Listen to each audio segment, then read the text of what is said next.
오늘은 부산과 후쿠오카를 연결하는 퀸비트 대해서 자세히 알아볼게요. 탑승하실 계획이시라면 알고 가시면 즐거움이 2배가 될 거예요. 구독도 미리 부탁해요. 먼저 항로를 알아볼까요? 퀸비틀은 부산과 일본 후쿠오카를 연결하는 중요한 해상 항로를 운항합니다. 이 고속페리는 두 도시 간의 여행자와 출장 목적인 승객들에게 중요한 교통수단으로 연결성을 향상시키고 문화 및 경제적 교류를 촉진합니다. 특히 퀸비틀은 해상에서의 제트기라 불리며 두 나라를 잇는 선박 가운데 가장 빠른 속도를 자랑합니다. 먼저 퀸비틀은 일본 JR 큐슈 페리사의 선박으로 매일 한국과 일본을 오갑니다. 후쿠오카에서 오전 9시에 출발해 오후 12시쯤 부산에 도착하고 선박 정비를 합니다. 그리고 곧바로 부산에서 오후 3시에 출발하고 저녁 6시쯤 후쿠오카에 도착하는 일정을 소화하고 있습니다. 운항 소요 시간은 약 3시간 30분이 소요되며 이때 각 항만 내 진입 시 속도를 현저히 줄이기 때문에 실제 양국 간 운항 시간은 2시간 30분 정도 소요되는 것으로 보면 됩니다. 퀸비틀의 최대 속도는 45노트로 시속 83km이고 평균 속도는 약 40노트로 시속 약 74km의 속도로 운항합니다. 이는 한일 양국을 운항하는 다른 여객선에 비해 2배 이상 빠른 속도를 자랑합니다. 이렇게 빠른 속도를 낼 수 있는 이유가 있습니다.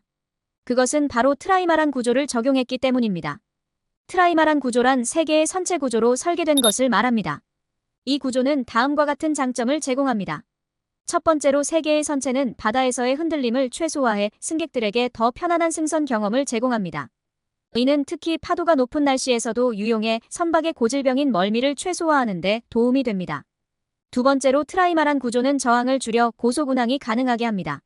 이는 전통적인 단일 선체보다 더 빠른 속도를 낼 수 있게 합니다. 세 번째로 저항을 줄인 덕분에 연료 효율성을 높이고 파도 충격에 대한 안전을 보장합니다.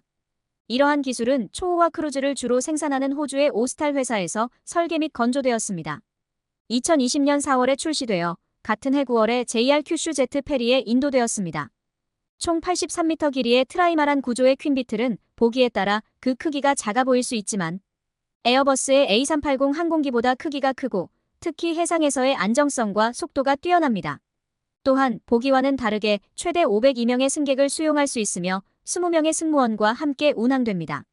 승무원들은 대부분 일본어와 한국어를 구사할 수 있어 여행객의 편의를 살피고 있습니다. 특히 퀸비틀은 다양한 좌석 등급, 편안한 라운지, 현대적인 편의 시설을 갖추고 있고 가장 하위 등급이라고 해도 좌석 간의 거리가 충분히 넓고 등받이 각도도 여유있게 눕혀지기 때문에 모든 승객이 편안하게 여행할 수 있습니다. 또한 멀미약도 직원에게 문의 시 무료로 제공하고 있습니다.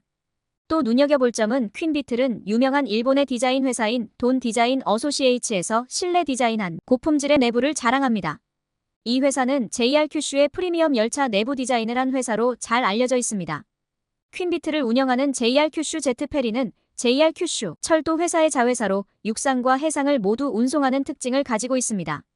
이 회사의 구체적인 매출 수치는 공개되지 않았으나 높은 승객 수용 능력과 데일리 운항 서비스로 인해 특히 성수기 동안 상당한 매출을 올릴 것으로 추정됩니다. 특히 퀸비틀의 운항 시간에 대해 많은 질문들을 해주시는데 아무래도 퀸비틀이 일본의 선박 운영 회사이고 직원들도 일본인이기 때문에 주로 오전에 하카타항에서 출발하고 오후에 부산에 도착 그리고 곧바로 하카타항으로 되돌아가는 운항 스케줄을 가지고 있습니다. 하지만 분기별로 한국과 일본의 출항이 반대 시간대로 운영하는 기간도 존재하니 여행 계획을 세우실 때 확인이 필요합니다.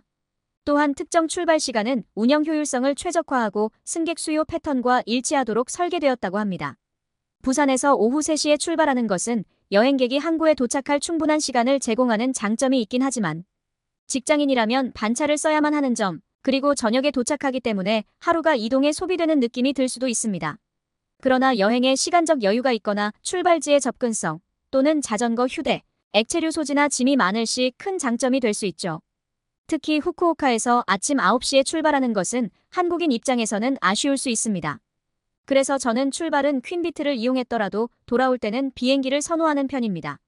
실제로도 후쿠오카에서 출발 시 주의용객은 이른 아침 출발할 필요가 있거나 비즈니스 여행객입니다. 다른 교통수단과도 비교해볼까요? 부산에서 후쿠오카까지 비행기로 이동하면 시속 900km의 속도로 약 1시간이 소요되지만 체크인, 보안 검사, 탑승 절차 등을 포함하면 총 여행 시간은 3시간을 초과할 수 있습니다. 퀸비트를 이용할 경우 출입국 수속과 수화물 검사에 소요되는 시간이 굉장히 간소하고 여객터미널과 도심과의 거리가 짧다는 장점이 있긴 하지만 티켓 수령을 위해 여유있게 출항 2시간 전에 여객터미널에 도착해야 하는 부분은 공항을 이용할 때와 비교시 1시간 이상 차이가 난다고 보기는 어렵습니다. 특히 후쿠오카 공항은 도쿄의 나리타 공항처럼 도심과 멀리 떨어져 있지 않습니다. 지하철 이용 시 후쿠오카 공항에서 여행자들이 주로 많이 가는 텐진역까지의 거리는 35분 정도밖에는 소요되지 않습니다. 그렇기 때문에 객관적으로 시간이 중요한 여행자들에게는 비행기가 훨씬 나은 선택이 될 수 있습니다. 하지만 단순히 운항 시간만을 비교해서 우위를 정하기에는 한계가 있기 때문에 여행 계획을 세울 때 여러 가지를 비교해 보시면 될 것 같습니다. 마지막으로 퀸비틀의 속도는 일반적인 상업용 비행기의 순항 속도보다는 느리지만 해상 운송에서는 매우 빠른 속도입니다.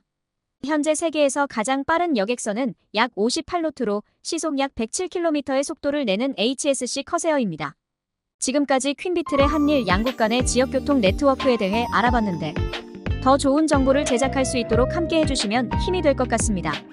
외롭지 않게 함께 고민하고 여행하는 채널이 되도록 하겠습니다. 감사합니다.